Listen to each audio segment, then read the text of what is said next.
And with that, hello, good evening, and welcome. I'm Mark Pinto here at Phoenixville Public Library, and it's good to know that a few of you got the email that I sent you this afternoon, letting you know that our in-person event is now on Zoom. This program tonight is celebrating healthy eating. We're doing that with dietitians at Phoenixville Hospital, as March is National Nutrition Month.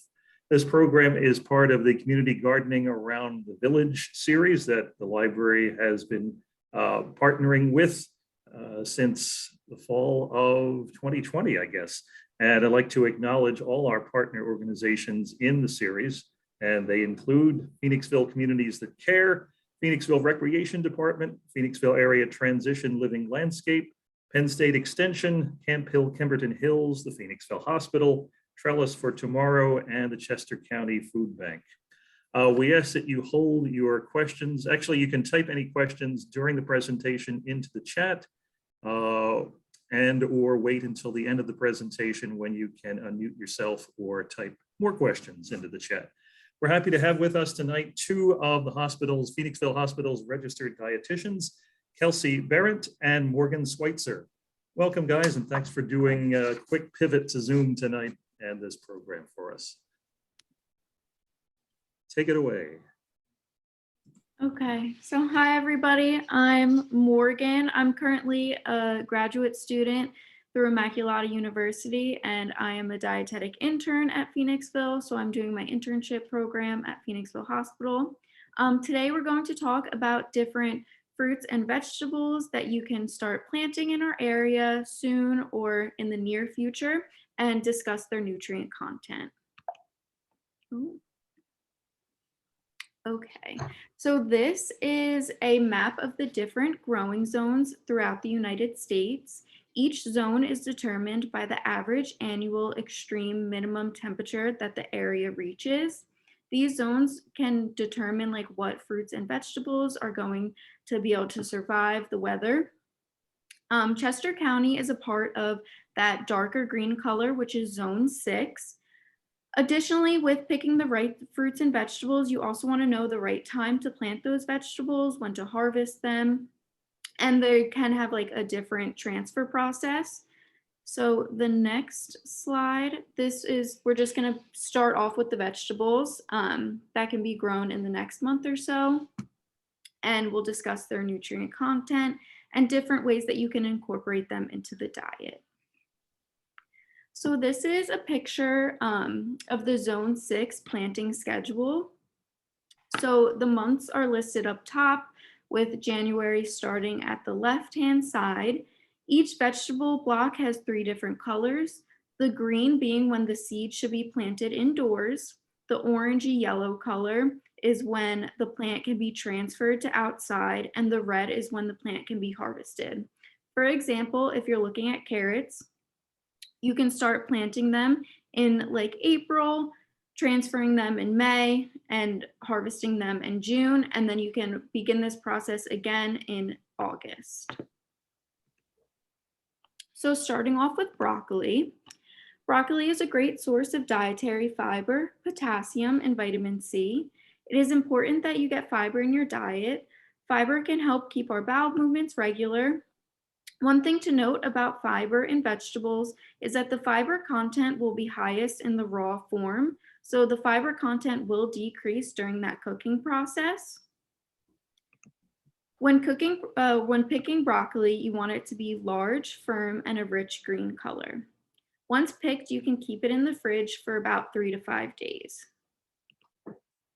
So some ways to incorporate broccoli into the diet is by having it with a snack with hummus, steaming it or roasting it as a side, or incorporating it into a main dish like a stir fry. My personal favorite way is to roast it in the oven, adding some different spices to it. It gets a nice crispy texture, and it just has a great flavor. The next vegetable is carrots. Carrots are a root vegetable, and they come in many different colors. You can have an orange carrot, which is the typical color, a red carrot, a purple carrot, and yellow carrot. Carrots have beta carotene, vitamin A, and vitamin K. The beta carotene is a phytochemical that gives the carrot that orange color, but the body also converts that into vitamin A, which is important for our vision, skin, and immune system. That's why if you ever hear someone say eat carrots for good eyesight, they're talking about that beta carotene and vitamin A. So when you're picking carrots, you want to avoid a soft, limp, or wilted carrot. And if you are picking a carrot that is fresh, that still has the leaves on it, you want to break that top off before storing it. It's going to keep it fresh for longer. And you want to refrigerate carrots for up to 2 weeks. Some ways to incorporate carrots into the diet is having them fresh, steamed or roasted, chopped and added to a salad, cooked in a soup or roast, or if you have a sweet tooth, you can make it into a carrot cake. So moving on is cauliflower. Cauliflower not only looks similar to broccoli, but it also has a similar nutrient profile. Cauliflower is going to be rich in fiber, vitamin K, vitamin C, the B vitamins, and glucosinolates. Glucosinolates are sulfur-containing compounds that are commonly found in vegetables like cauliflower, broccoli, and Brussels sprouts. Based on studies, it's believed that this compound can help in preventing some diseases like cancer. Similarly to broccoli, cauliflower, you want it to be large and firm, but cauliflower is going to be a nice cream color instead of green. And cauliflower can last in the fridge for up to 5 days. So cauliflower has kind of been very popular recently. I'm sure you've seen it in the store. You can eat it the traditional way of eating it fresh, steamed, or roasted, but there's also many other ways cauliflower is coming now. There's a whole company called Cauliflower, and it makes all of their products with some cauliflower. So they sell cauliflower riced, mashed in a pizza crust, in a tortilla, or in a pasta. Obviously, it's not going to be the same as if you're eating it as a vegetable, but it could be a fun way to get a vegetable in or disguise it as for picky eaters. So next we have kale. Kale is a leafy green that is a great source of calcium, potassium, and vitamin A, K, and C. Calcium is going to be one of the nutrients that is needed for healthy bones. When choosing kale, you want to make sure it's a nice green color without any yellow spots on the leaves. And you want to make sure that the leaves aren't wilted or damaged, and kale is best stored in the fridge. So some ways to incorporate kale is by using it as a base of a salad, sauteing it as a side dish, adding it to a smoothie, or baking it to make kale chips, which are really delicious. A few tips for eating kale is removing it from the stem. The stem tends to be hard and tough. It's not like our other leafy greens. It's going to be hard to eat. Also, if you're eating kale raw, it's recommended that once it's removed from the stem that you massage it a little bit. It's going to make it a little bit more tender. So moving on, we have lettuce. There are a variety of different lettuces that you can have. You can have romaine lettuce, iceberg lettuce, butterhead lettuce, and then also red leaf lettuce, which that's the type that is found in like a spring mix. They all have similar nutrient contents to each other. One may have a higher content of a certain vitamin than the other. Specifically talking about romaine lettuce, it's a good source of vitamin A, vitamin K, vitamin C, and folate. When selecting lettuce, try and get a firm leaf that doesn't look wilted, have broken or brown pieces, and depending on the type of lettuce you're looking for is going to determine the color. Romaine, iceberg, and butterhead lettuce are going to have a similar green color, but the shapes are going to be a little bit different. When looking for a red leaf lettuce, there's going to be green on the bottom, but the top is going to have a reddish, purplish, kind of brownish color. So this is the exception for picking a leaf that is brown. It's good once you get the lettuce to wash it off and let air dry and then store it in the fridge. It'll last about a week this way. Lettuce typically is used as the base of a salad, but you can also add it to a sandwich, a burger, or a taco. It adds a nice, crispy, fresh taste. You can also use it in place of a wrap. This is my personal favorite. I like to take a piece of romaine lettuce and put taco meat in it, put a little bit of cheese on top, and use it instead of a shell or a wrap. It just gives a nice little crunch, and it's a healthy switch. Next, we have peppers. There are many different types of peppers. There are jalapenos, poblano's, banana peppers, bell peppers. We specifically are going to discuss bell peppers. Bell peppers also come in many different colors. You can get a green bell pepper, a red bell pepper, yellow, orange. They're essentially the same, but each have a different taste to them because of the ripening process. A green bell pepper is going to be the same as a red bell pepper, but it's on the vine for a shorter amount of time, so it doesn't go through that ripening process, which is why it has a more bitter taste than sweet taste like a red pepper does. Peppers are a good source of vitamin A, vitamin C, folate, iron, and beta carotene. Beta carotene is what we mentioned with that orange in the carrots that affects our vision. The vitamin C content in a bell pepper is 3 times the daily recommended amount, which is going to keep your immune system nice and strong, especially during flu season. You want to make sure you're getting enough vitamin C. When picking a pepper, you want the surface to be smooth, firm, and a rich color, and you can refrigerate it for up to 7 days. Different ways that you can incorporate peppers are making stuffed peppers, adding in some different meat to it, a nice sauce. You can even add some onions in there, some cheese on top, making it with chili, fajitas, sausage, and peppers, adding it to a stir fry, a pasta dish, salad, or sandwich. It adds a great color. And you can even eat them as a snack with either ranch dressing, hummus, or just by themselves. Especially the red has a nice sweet flavor to it. Next, we have onions. Onions are another vegetable that come in different colors. You can get a red onion or a yellow onion. They contain vitamin B, C, fiber, and allicin. Allicin is an antioxidant that helps keeps our heart strong and helps protect our cells. It's also responsible for the smell of onions. When picking an onion, you want to look for a bright, smooth, and dry outer layer. The one good thing about onions is that you do remove that first layer. So if it is damaged from harvesting or transporting to the store, it's not a big deal. You can just remove that and throw it out. Onions should be stored in a cool, dark, well-ventilated place. They will stay good for about 4 weeks. Once onions are cut, they should be stored in a sealed container in the fridge. And onions should be stored away from potatoes, apples, and pears because they produce a gas which speeds up the ripening process of these fruits, so it's going to make them rot faster.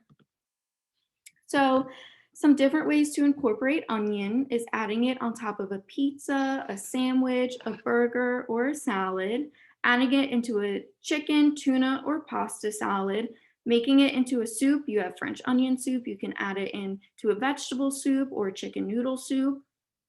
You can chop it up and make it into an omelet or saute it on the side to put on top of meat. That's like a very common thing.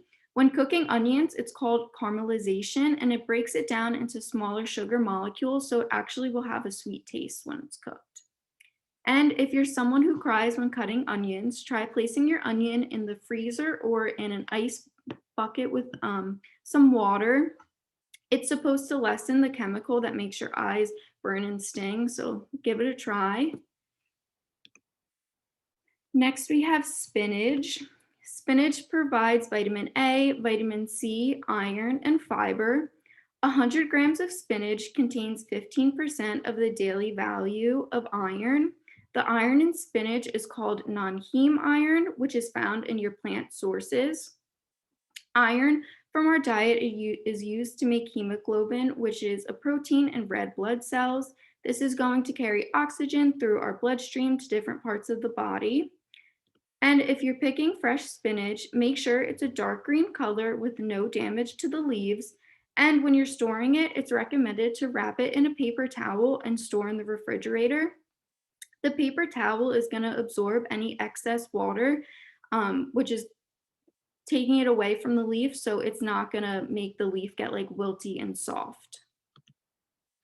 So some ideas to incorporate spinach is adding it onto a sandwich or wrap, using it as a salad, sauteing it in some olive oil or garlic as a side dish, adding it into an omelet. You can make it into a dip like an artichoke spinach dip, or making it into a pasta dish. My personal favorite is what I like to do is when I'm making a pasta with a sauce, I like to add it to the bottom of the bowl, and then I put the pasta and sauce on top. It kind of cooks the spinach down a little bit from the heat and the steam. So it's not super soft, but the crunch is still there a little bit, and it gets the nice flavor from the sauce.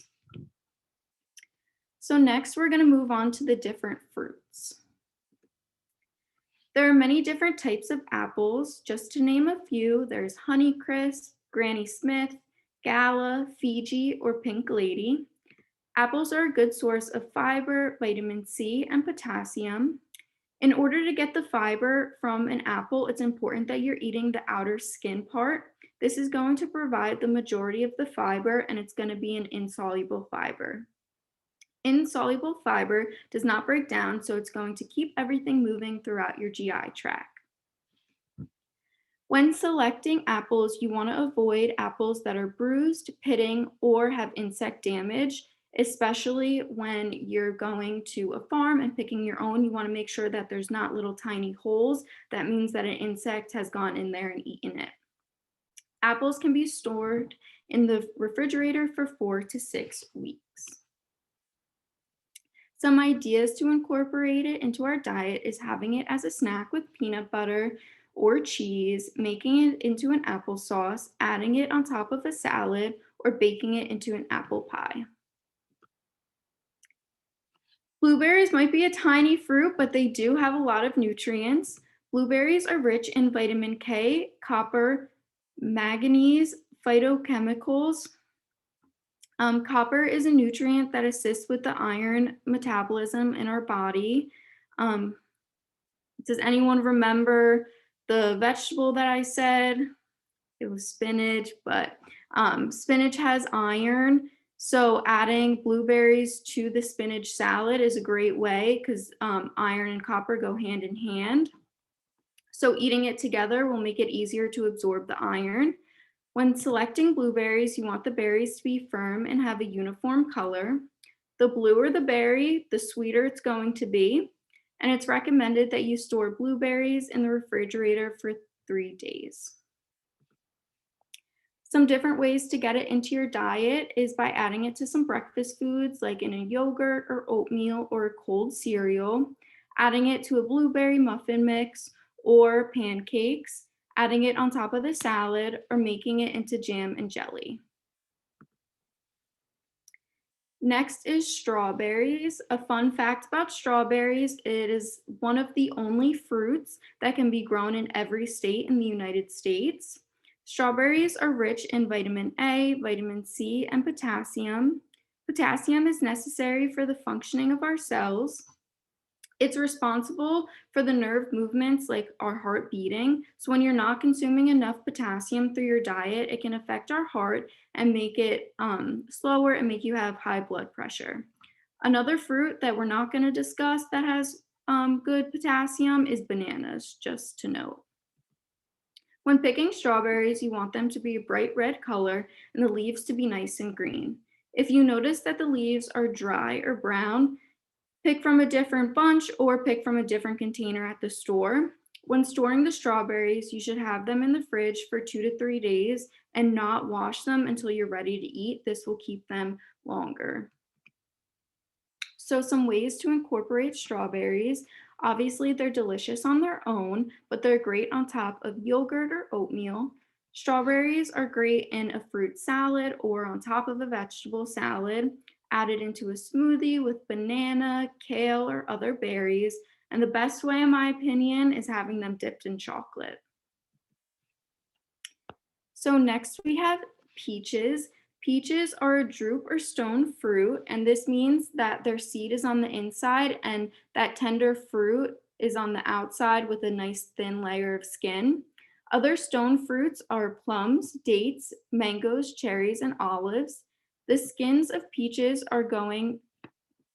going to have fiber like the apples. The fruit will have vitamin C, potassium, and vitamin E. Peaches should be picked when they are medium in size and not too hard or soft. Fun fact about peaches is once they're off the vine, they're not going to be able to ripen anymore. So if you're at the grocery store and you're picking a peach that is a little bit hard, thinking you're going to get an extra few days out of it before it's going to go bad, it actually doesn't work like that. It's just going to be not as sweet. It's still going to go bad in the same amount of days. You're just going to have a not sweet peach. Some ways to have peaches is in yogurt or oatmeal with cottage cheese. Some people grill their peaches, or you can make it into a peach cobbler. Lastly, we have watermelon. Watermelon is a refreshing snack packed with vitamins and minerals. Watermelon has vitamin A, vitamin B, vitamin C, potassium, and phosphorus. When choosing a watermelon, you want the watermelon to have a soft, smooth surface. You want to look for a dull green color. This means that it's ripe, and you want there to be a yellow or orange spot, typically on the bottom. This means that it's full of flavor. Also, the heavier the watermelon is going to be, the juicier. You can keep watermelon for up to 2 weeks, but once it is cut, keep it in the fridge for 2 to 3 days covered. Some ways to incorporate watermelon is in a fruit salad, making your own sorbet, or my favorite is a watermelon feta salad. It's a very light and refreshing salad that you can have during the summer. It's perfect like at a barbecue. And then here are some resources in our community. Growing a garden isn't the only way that you can get these delicious fruits and vegetables. Some resources in and near Phoenixville are the Phoenixville Farmers Market. Starting in May, every Saturday underneath the Gay Street Bridge, Phoenixville has a farmers market where local farmers and small businesses bring their produce, baked goods, meats, and other products that you can buy. Pottstown also has a farmers market on Saturdays, and they have over 20 different vendors. Another option is a community garden. A community garden gives a certain number of pots away so you can grow produce if you don't have the space in your yard. There are 2 community gardens that are about 20 minutes away from here. The first one is Upper Merion Garden at Sunny Hill.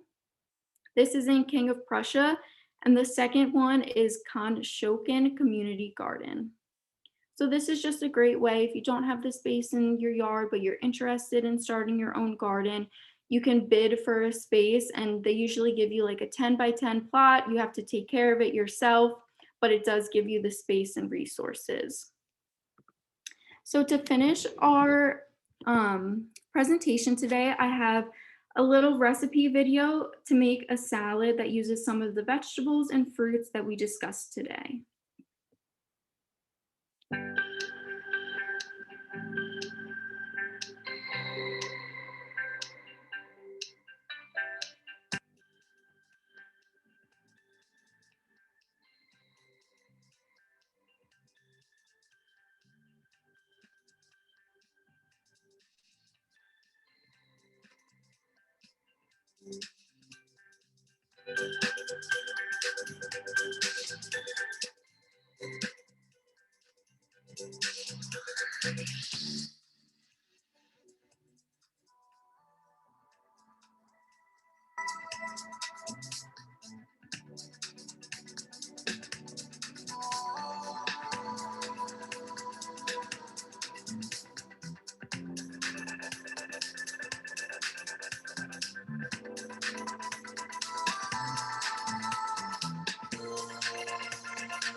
That is all.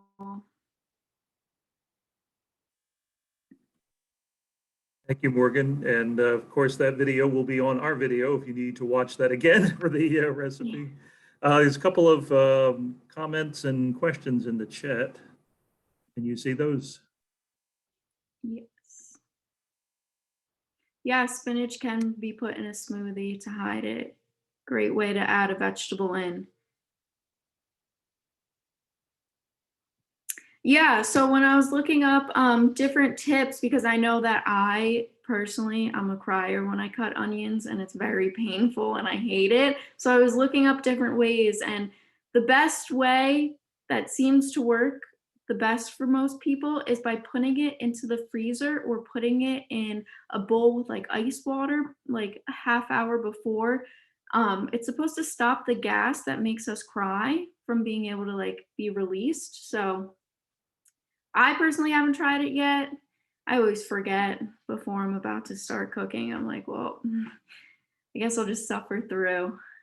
But you can try it. Like chewing some gum, or I've also even heard like with the knife that you're cutting with to actually rub, like if you have a lemon, getting the lemon juice on the oven, on the knife can help as well with that. Yeah. But I I've also heard holding a piece of bread in your mouth. I don't know. There you go. But yeah, no, Morgan did a really wonderful job putting this all together for us and explaining everything.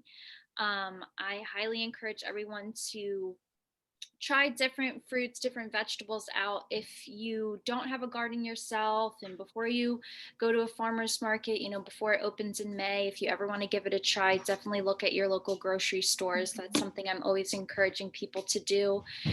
You know, a lot of places you can pick up one type of apple instead of a whole bag of pink lady apples if you've never tried pink lady before. Another thing that I was thinking while she was going over everything is a lot of grocery stores now have the shelf for their, I don't want to say discounted, but if they're kind of on the end of their shelf life, vegetables and fruits that you can get at a really good price.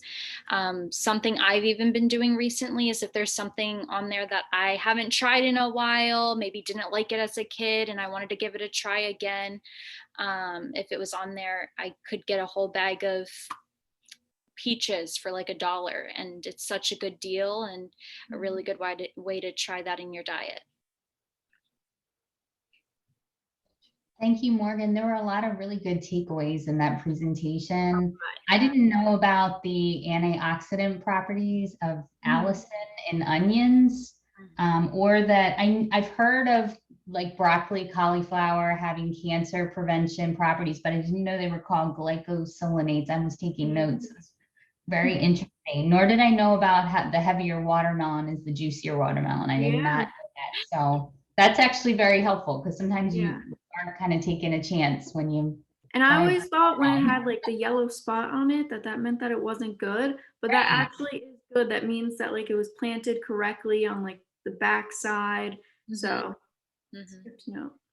That's interesting. Thank you. Anybody have any other questions for Morgan and Kelsey? Yep, feel free to type in the chat or go ahead and unmute yourself if you like.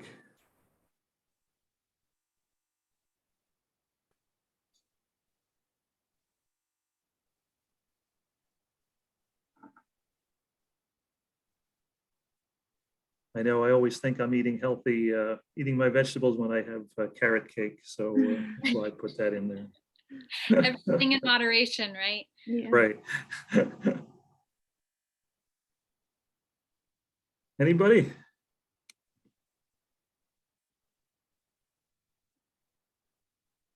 Okay. All right, well, thank you. Yes, thank you Morgan, everyone for joining us. Kelsey, Vicky, for putting this together. Thank you. Thank you so much. That was a great job, Morgan. Thank you. Yes, wonderful job. All right, well, with that, we will say goodnight and thanks again for coming out to our Zoom tonight. Bye, everybody. Thank you. Bye. I know.